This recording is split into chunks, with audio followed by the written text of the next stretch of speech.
How one prisoner outsmarted maximum security, the true Cell 42 mystery. Before we dive into the darkness, hit that subscribe button, leave a like, and comment below, because after this story, you'll never look at a prison cell the same way again. The storm began just after midnight. Rain hammered the roof of West Ridge Correctional, wind whistling through rusted vents as the night shift officers gathered around a half-broken coffee machine.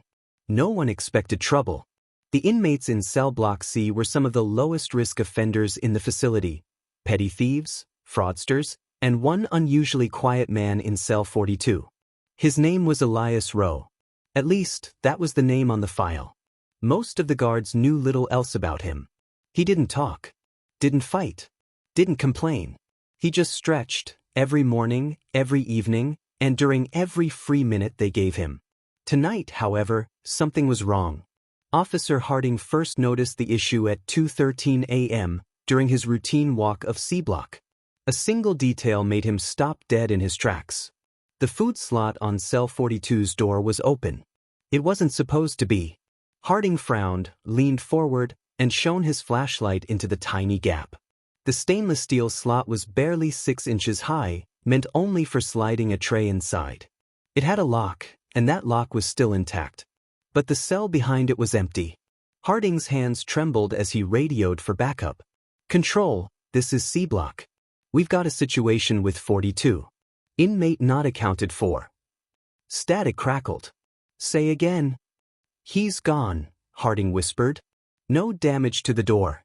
No forced entry. He's just gone." Within minutes, the block flooded with officers. Keys rattled, boots stomped, radios buzzed. Lieutenant Avery shoved her way to the front and peered inside the cell. It was spotless, cot neatly folded, uniform on the mattress, no broken screws, no loosened bolts. Nothing. It looked as if the inmate had evaporated. They opened the door and swept the cell with flashlights. No cracks.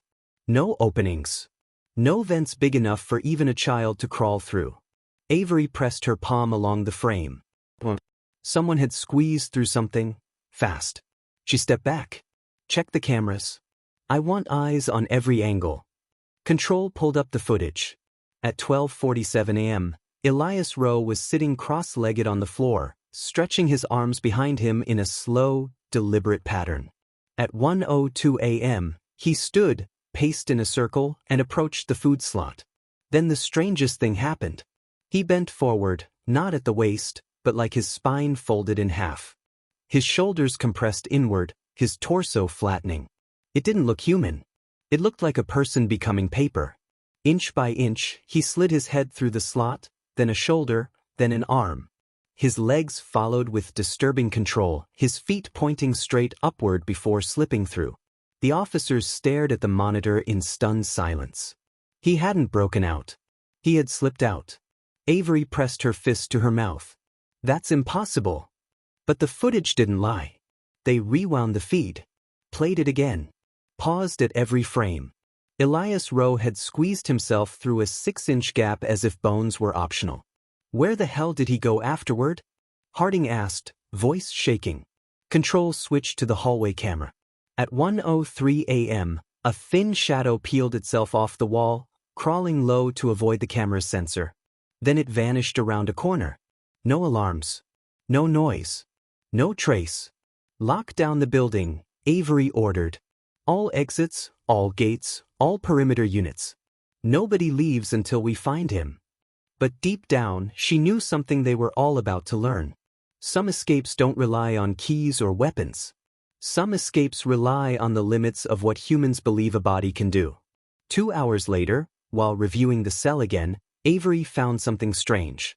A folded note wedged behind the toilet pipe. It wasn't a threat. It wasn't a confession. It was only 3 words. "I wasn't alone." And suddenly, the simplest escape in history became the beginning of something far more dangerous. But when they opened the locked utility room next to Cell 42, what they found changed everything. The second shadow. The utility room beside Cell 42 hadn't been opened in years. Dust lined the hinges. The padlock was so old it still bore the prison's previous logo, one that hadn't been used since 1997. Lieutenant Avery had to force the key in with both hands before the lock finally snapped open. The door creaked inward. A cold draft seeped out, carrying the metallic scent of old pipes and forgotten storage. But it wasn't the smell that made every officer freeze. It was what sat in the center of the room beneath the flickering blue bulb. A single metal chair. On it, a prison-issued uniform, neatly folded, pressed flat, and arranged as if the person wearing it had simply evaporated. Beneath it lay a bundle of twisted wire, bent into strange shapes. Some were circular, some elongated, others were knotted like restraints. Avery approached slowly. "What the hell is this?" Harding knelt, lifting one of the wires. "Ma'am, these are restraint picks.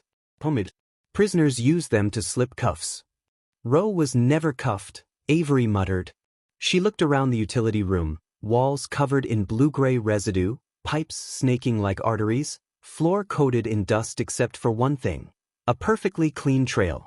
Not footprints, not drag marks, just a long, straight line as if someone had slithered across the floor. Her stomach sank. Roe wasn't the only one who had passed through here. "Run a head count," she ordered.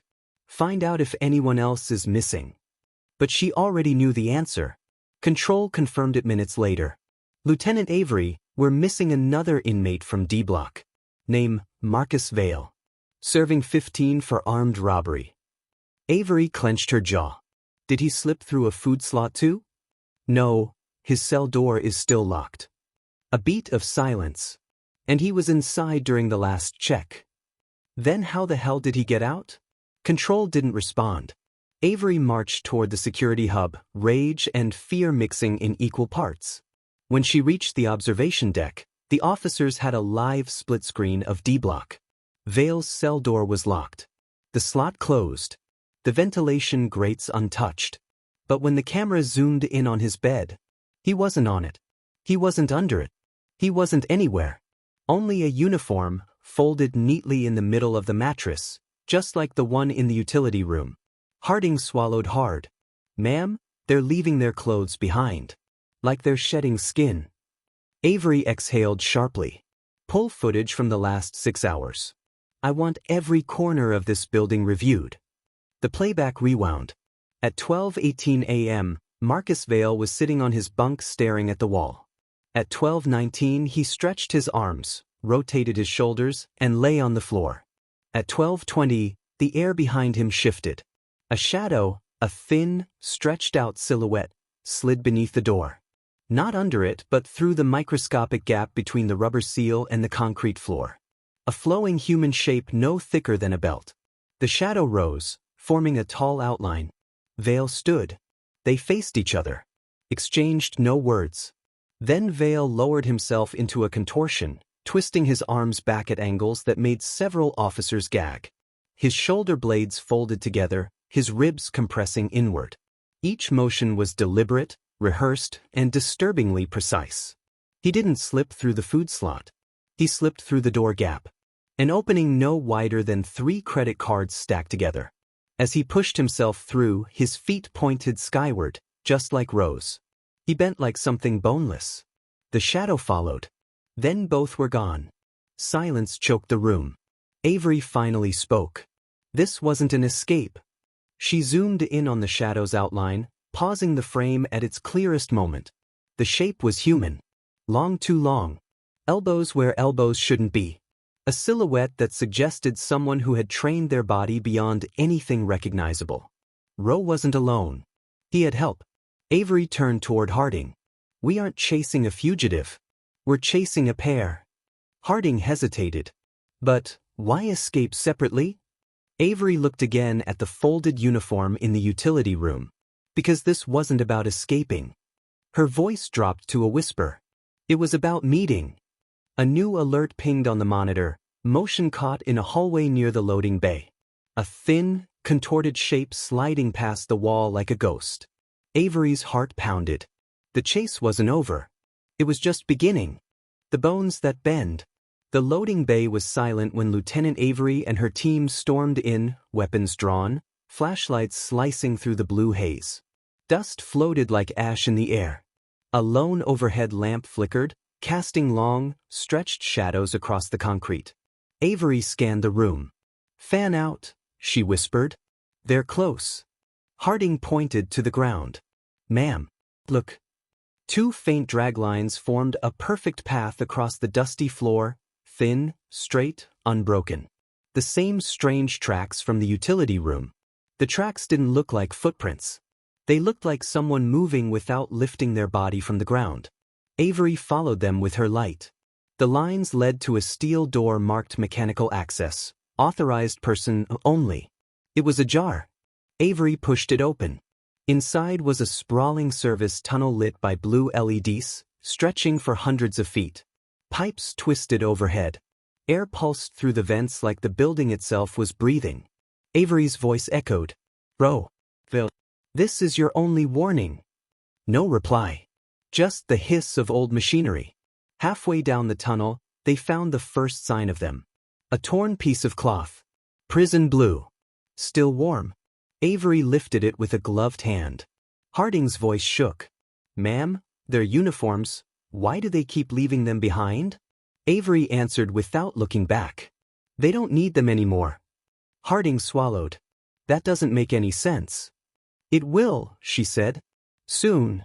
At the end of the tunnel, they reached a massive junction chamber, circular, wide, echoing. Blue emergency lights blinked overhead. The room was empty except for a single security camera dangling by its wires, ripped from the ceiling. Avery approached it.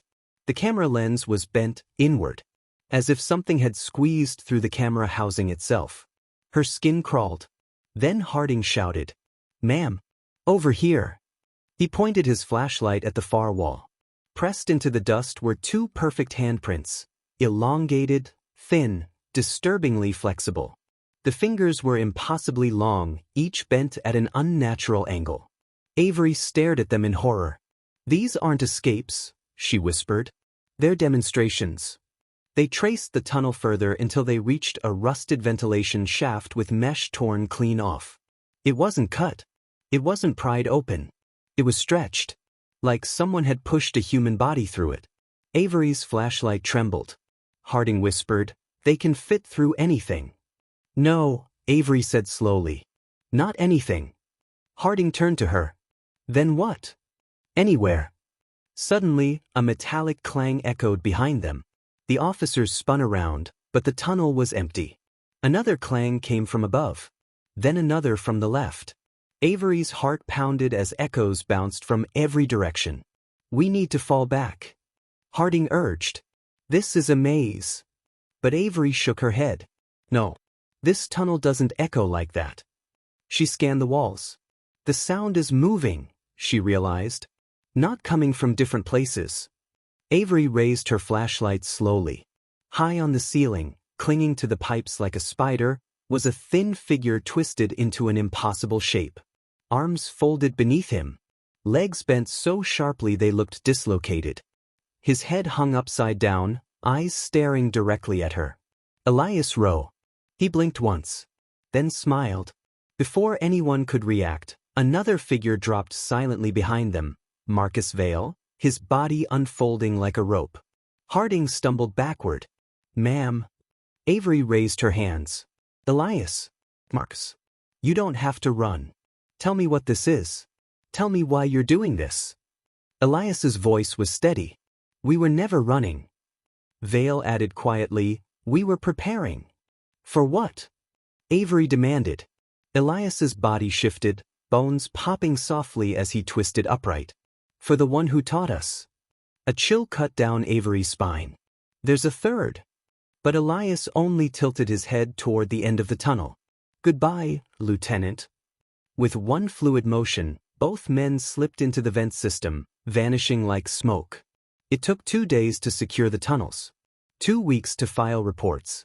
2 months before federal agents wrapped the case in sealed paperwork and declared both men lost during an attempted escape.